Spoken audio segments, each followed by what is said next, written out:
Rabbi Friedman, hello, thank God it's Tuesday, and Happy New Year. This is what I said to everybody in Russian just now. We're not crazy. It is New Year, isn't it? It's a real New Year. The new year of New Years. The holiday of holidays. So today is a New Year of Chassidism. So basically, this is, of course, the topic of our conversation. But truthfully, it's very hard to understand Chassidism as it is to understand Torah. But if we say to the question of what is Torah in a nutshell, and that's probably the easiest thing for people to understand, we say it's treat another as you would treat yourself, or love another as you would love yourself. So if we were to say, what is Chassidism is in a nutshell, is it possible to explain it in a similar manner? Well, if you sum up the entire Torah as love others as you love yourself, then you can sum up Chassidus as love others more than you love yourself. Wow. Why limit it? And the truth is, all great people, all the people that we admire, if you think about it, they loved other people more than they loved themselves. And that was what was so great about them. They put their own needs aside for other people's needs. I mean, isn't that the most common virtue that we admire? So we make a mistake to think that you shouldn't love others more than you love yourself, as if the Torah is trying to protect you from loving too much. Now, so Chassidus generally is the deeper dimension to every word in Torah. It's not another Torah. The Torah is studied in two dimensions. Chassidus is the third dimension.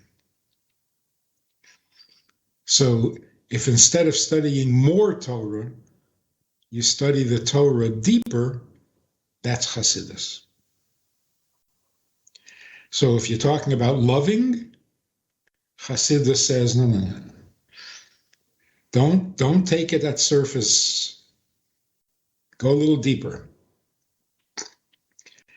Love your neighbor as you love yourself doesn't mean as much as you love yourself, because you should love them much more than yourself. What it means is love them with the same method or the same way that you love yourself, but not to the same degree. How do you love yourself? First, you validate the importance or the significance of your existence. Then you look at the details. And that's how you should do with others. First, validate their existence. They are necessary, valuable creations because they serve God's purpose.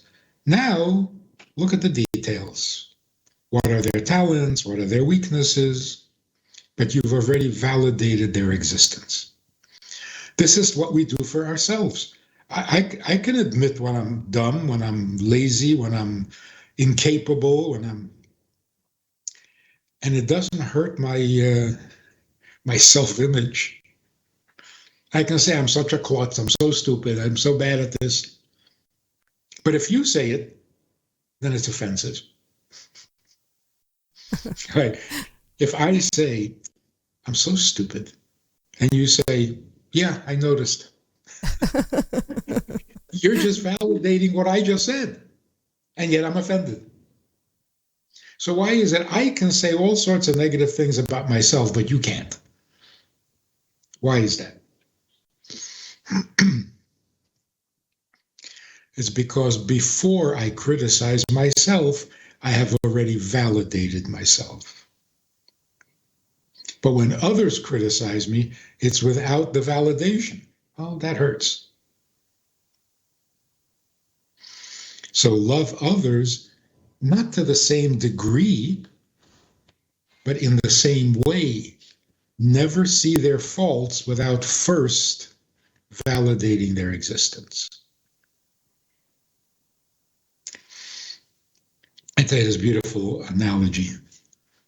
If a man says, I'm going to marry this woman because she's got a great sense of humor. I'm going to marry this woman because she's just gorgeous. This is not good. Because you're not marrying her. You're marrying some aspect of her. You're marrying something about her. You're not marrying her. So when you encounter the other aspects of her, you're not going to be happy. I married you for your sense of humor, not for your problems. I don't want to hear your problems. I married you for your looks, not for your opinion. It's nasty. Yet, when you turn it around, I want to marry you because I want you. All of a sudden, you're beautiful and you have a great sense of humor, whatever it is. So if I look at the details first, I will never get to the person. But if I put the person first, then all the details will suddenly become beautiful and interesting and enjoyable. Same thing is true with God. Is he your God? Bottom line, is he your God or not? Yes, for sure. Is he powerful? Does he love me? Those are details.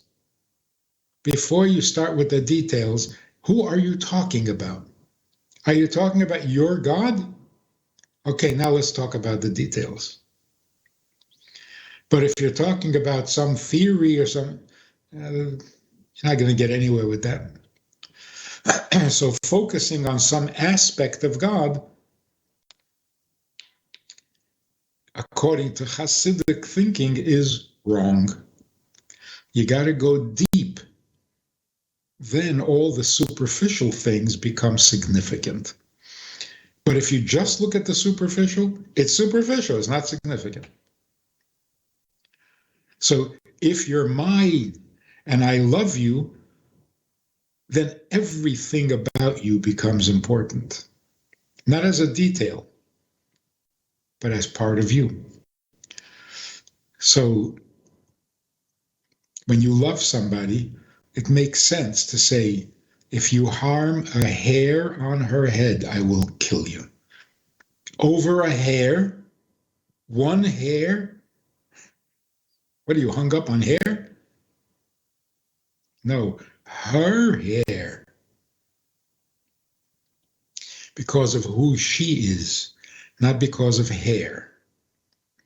So is God love? Is God powerful? Is God righteous? Is God...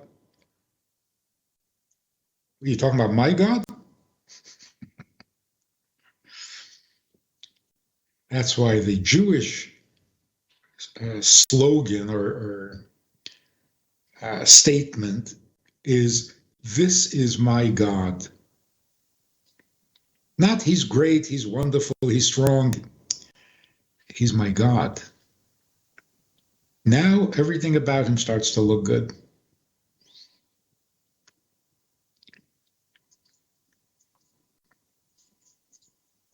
So how do you love another person?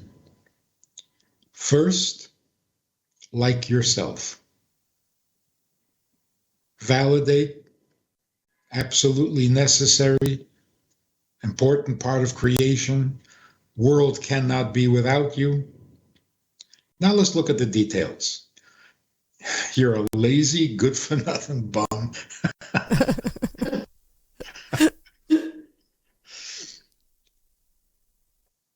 Because, yeah, that's the detail. So Chassidus says, of course you have to love your neighbor as yourself. But that's too vague. Well, he's a human being. She's a good person. Not enough. You have to love every person for being a person, but that has to be reflected in some of the details. You have to find things about the person that you actually love. But you don't look at those things first. When you truly love someone, you will start to see virtues that other people may not notice. So that you are loving the actual person, not the person in principle. So it's not enough to say, I love every Jew because every Jew has a Jewish soul similar to mine. We are the same kind of soul. Well, then you're loving souls, not people. If you know and believe that the other person has a soul similar to yours, find evidence. Where does that soul show itself? So it's beautiful to say every Jew is as Jewish as every other Jew. Every Jew is as Jewish as Moses. Why? Same soul. Okay. Does that mean you love the person? No, because you're not describing a person. You're describing a soul. It's very easy to love souls. Souls never offend you. Souls never rub you the wrong way. People do. So once you recognize that every Jew has a Jewish soul, now you have to find evidence. See where that Jewish soul is showing up in the person's behavior.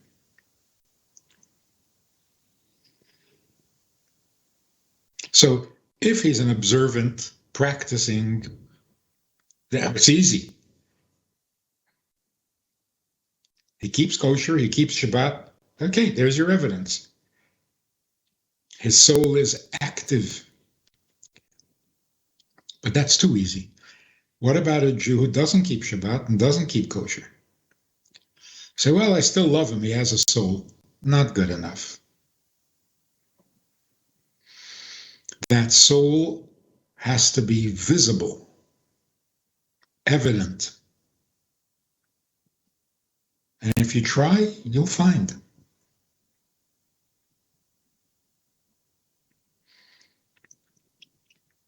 Rabbi Friedman, where do you look to find evidence if they're not apparent?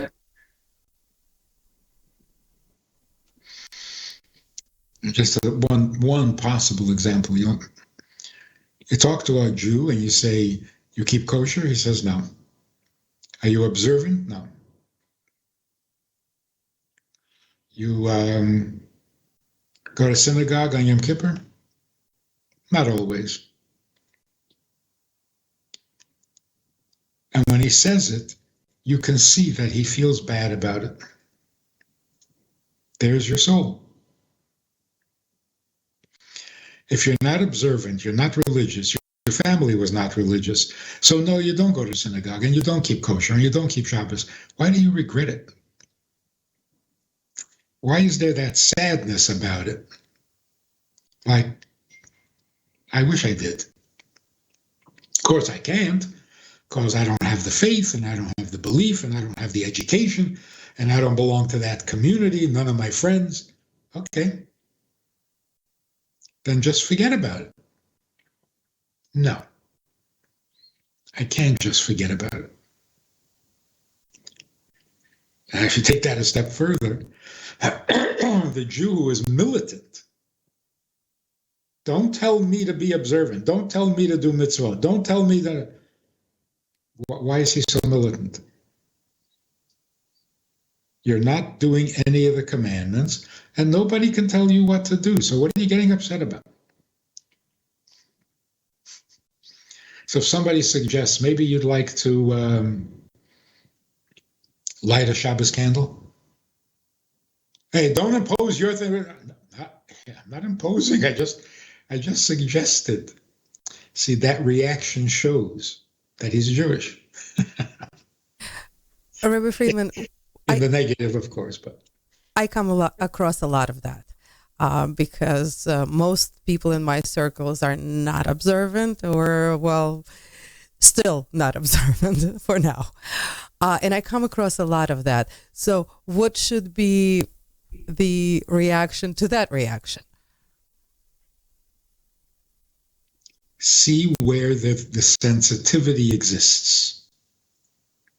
Find where the person does recognize his Jewishness or identify with Jewishness. Even, does anti-Semitism upset you?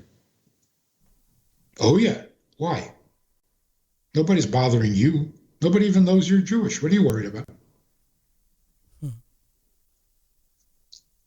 Because I heard that a Jew is suffering, and it bothers me. Why? It's my fellow Jew.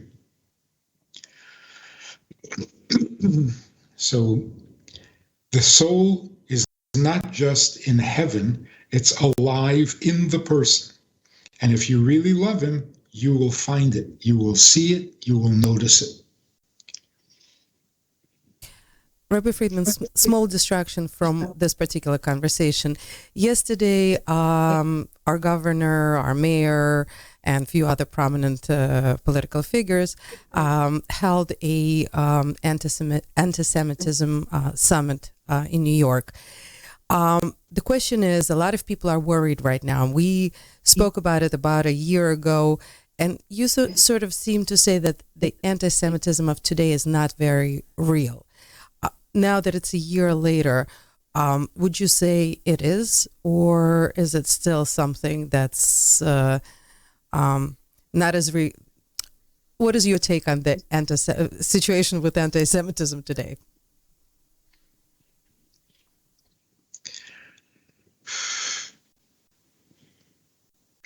It's a very easy and cheap way of getting a little 15 minutes of fame. And unfortunately, they get it. Anyone making an anti-Semitic statement is a celebrity. Shouldn't do that. Anybody who makes an anti-Semitic statement needs to be quoted in the news. What are you doing? And you have to have a whole organization to fight it. I think I mentioned last week that they interviewed some Chabad rabbis. I mentioned this? Yes. Mm-hmm. It was so nice to hear that response. Because, if we're going to come out of exile, if we're going to stop being exiled Jews from within, we have to regain our confidence, our balance, our poise. Somebody makes an anti-Semitic statement, the man doesn't know what he's talking about, and somebody should enlighten him. Don't give it so much attention as if they know what they're talking about, as if their opinion matters. It doesn't. Well, go talk to them. Go talk to them. Straighten them out. So the fact, give them a cookie. So the fact that our governor is putting a task force together to combat anti-Semitism, what are we going to be fighting against then? Can we put a... it's nice in principle, very much like all the laws against discrimination. So have we gotten rid of discrimination? I don't know, maybe it increased. Laws against racism. You can't make a law against racism. It's an opinion. You make a law against an opinion? You have to change the opinion. You have to re-educate people, because nobody gets a decent education. Nobody.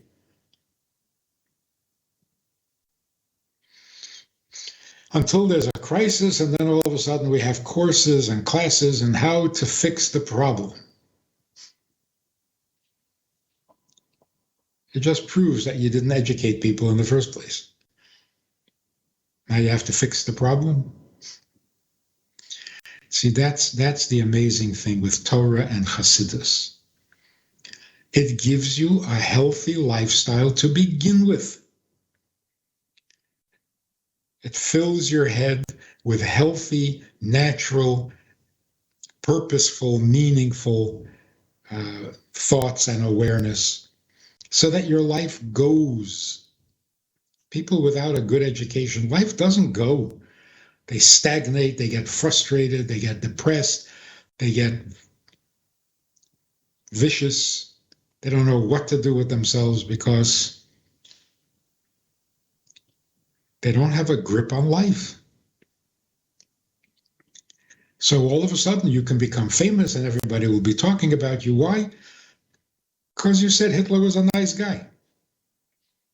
So easy.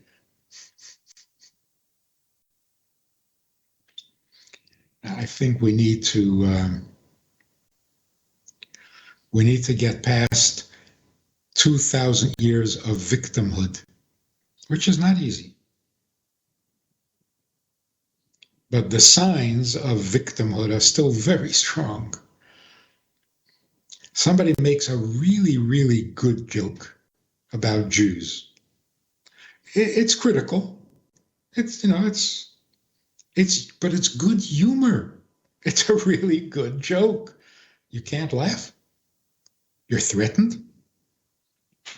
Depends on who is saying the joke. If it's a Jew, maybe we'll laugh together. But if not, which actually brings us back to our conversation today. It's a comedian. Jewish or not Jewish. And not all comedians are Jewish. There are some non-Jewish ones. Very rare occurrence. Very rare. But why can't you laugh at a good joke? What is wrong with you? Why can't women laugh at a good joke about wives and mothers? And so, yeah, it's going to take a while to heal from 2,000 years of abuse and victimhood. That was not imaginary. It was real. But we got to heal. We're going to carry the old scars forever. Chassidus is such a healing thing. Rabbi Friedman, today we actually start to learn Tanya, which the Alter Rebbe has provided for the world. And basically what we're celebrating today, for those who don't know, is his freedom, his release from jail. This is why this is the new year for Hasidic community. And today we're starting anew the teachings that he brought to the world, which are absolutely amazing. And again, just to make it simple, it's a marketing technique. If we were to say what is the most important thing about the teachings of Tanya, what would you say it is? The tone of it, before we get to the content, the tone of it is not you have a problem, let's fix it. It's you want to know what life is all about? Let's work it out. Not fix. Get it straight to begin with. Most doctors can heal a sickness. can cure symptoms. Very few doctors know what a healthy person looks like. What's a healthy person? Anyone who doesn't come to a doctor. If you don't need a doctor, you're a healthy person. No.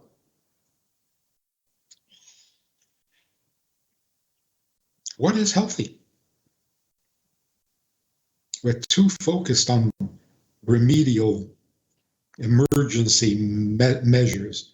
It's like the best part of a hospital is the ER. They save lives every 10 minutes.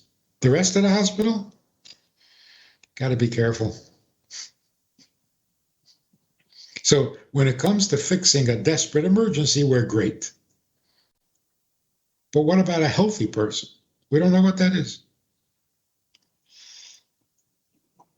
Which is just a different way of saying we don't know the purpose of life. So we're just treading water without a purpose. We don't know where we're going. We don't know why we're going, but we got to keep going. That can get frustrating. So Chassidus is not remedial. It's not going to fix your problems. It's going to give you a healthy path to start, to live, to come alive, and to be healthy. Not struggle against the problems.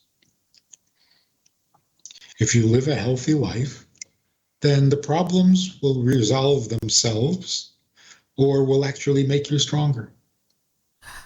What about if a person who is not yet healthy starts to learn Tanya? What can that person expect? What kind of results? Because, not everyone or pretty much no one in today's society is healthy. Well, the first thing is you start to learn Tanya and you realize what's missing in your life.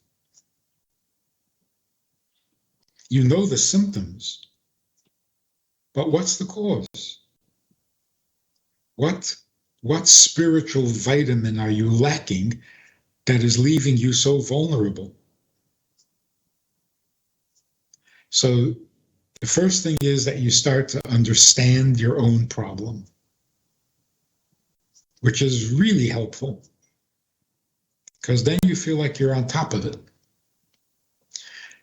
Then as you practice healthy lifestyle, the unhealthy stuff starts to disappear.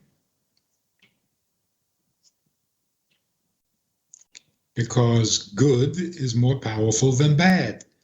Natural is more natural than unnatural. So if we realize who we are, what our nature really is, and how to nurture that, then you're on your path to health. Not cure, more than cure, just healthy. So it's not a Band-Aid, and it's not wallowing in the problem. It's life. It is actually life-giving. Or somebody said, I was observant all my life and I started to learn Tanya, and it's like oxygen. I never realized that I hadn't been breathing very well. So one of the beautiful things in the introduction to the Tanya, which was written 200 years ago, the author says, people come to me for advice on how to serve God properly, how to make life meaningful, etc., etc. But there are so many people, there's just no time.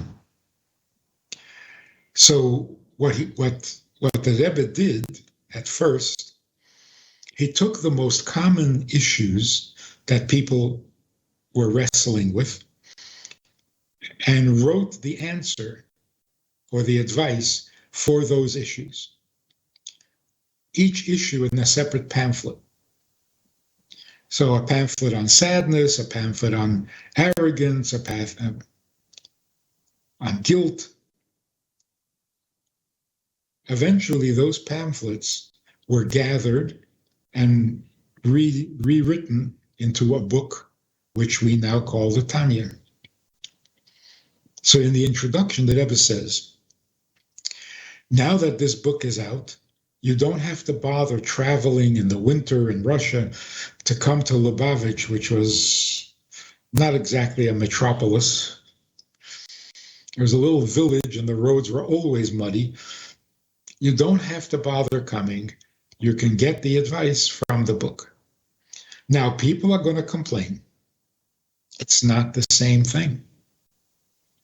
Getting advice from a book is not the same as getting advice personally, face to face, because you can misunderstand the book, because the book may be too general for to apply to my problem.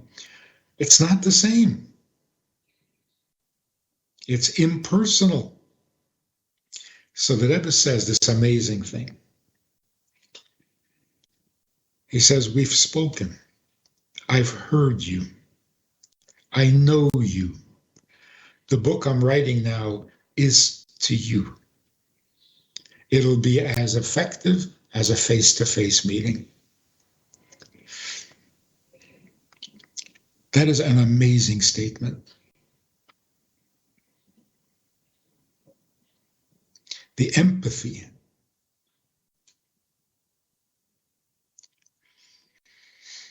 You know, people come to a Rebbe, to a tzaddik, who has none of the problems that the people have.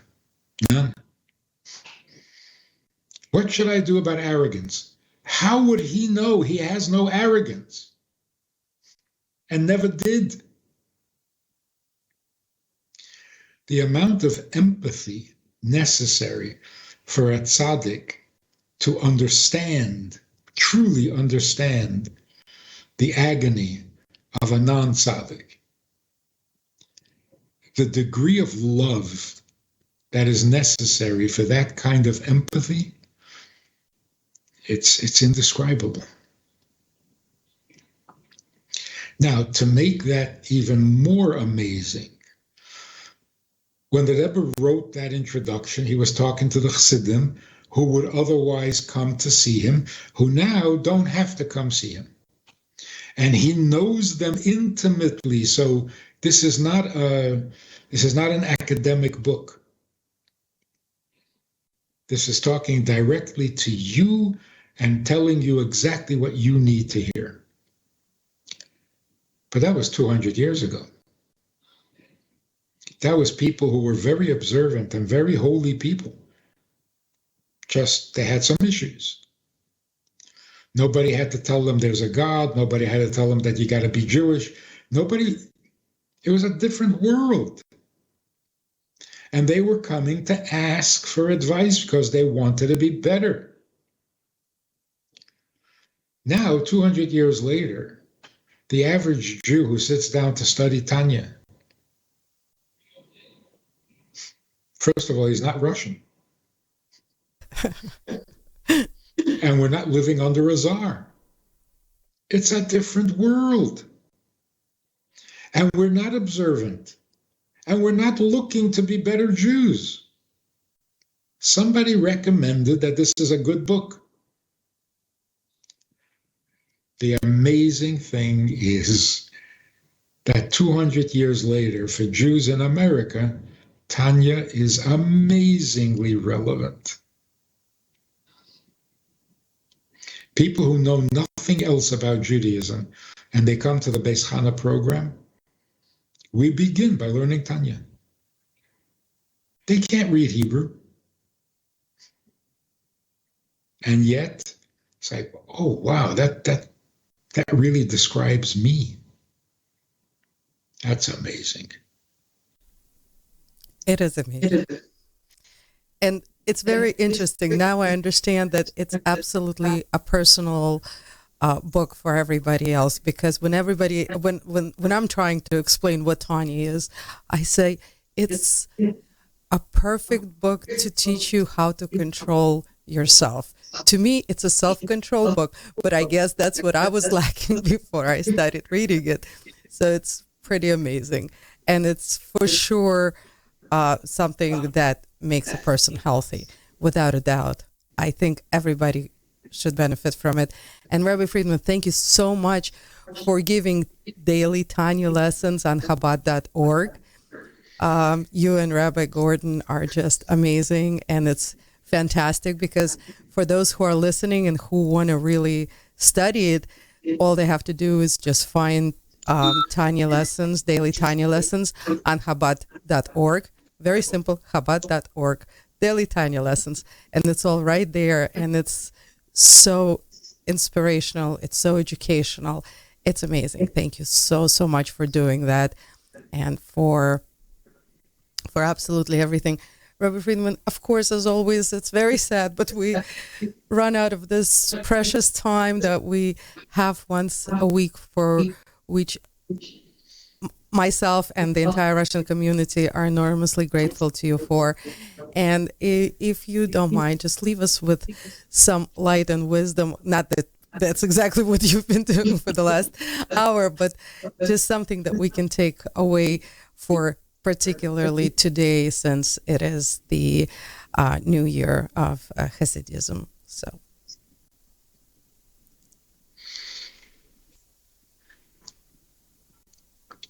the conclusion of the Tanya, after talking about human conditions, righteousness, sinfulness, temptations, strengths, weaknesses, after all of that, which is insightful and way beyond psychology, much deeper, much more inspiring. But then at the end, he comes to this fantastic conclusion, which can be life-saving. The conclusion is, why are we here in the first place? You're good, you're bad, you're better, you're worse. Why? Why in the first place? Why? What's the difference? Good guy, bad guy. What's the difference? So traditionally, we were told, well, if you're a good guy, then when you die, you'll go to heaven. If you're the bad guy, then when you die, you're going to go to hell. Today, people are asking, so what? I don't know why I'm here. You're telling me I'm going to end up in heaven? So what? It's not like I need to go to heaven and this is how I get there. Why do I need to go to heaven? Why do I need anything? We're down to some very basic fundamental issues. The issue, the ultimate. And nobody's answering that question.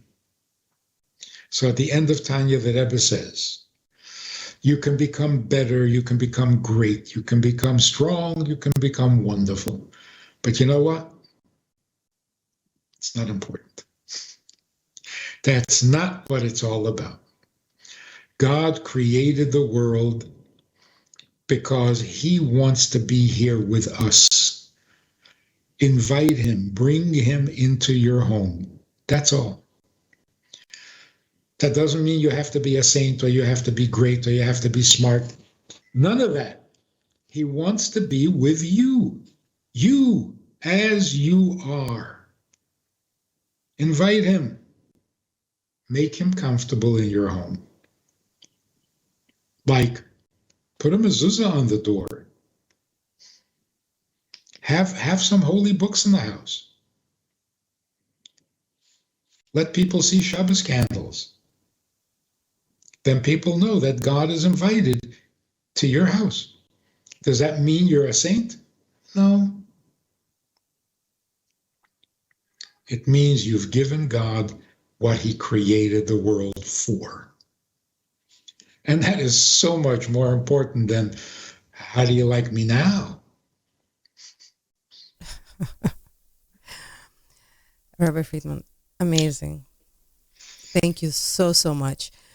Always enlightening, always wise, always with so much light and kindness. Everything you say, I don't know how you manage it, but hopefully everybody's receiving it, and you're teaching us how to interact with the world, which is absolutely extremely important in our day and time right now. So thank you so much for this priceless hour, and very much looking forward to seeing you next Tuesday. And thank God it's Tuesday. Have a happy New Year. And we should then be followed by a happy Hanukkah. Absolutely. Get your candles ready. Get your menorah ready. And light up the world. Thank you so much, Rabbi Friedman. Thank you.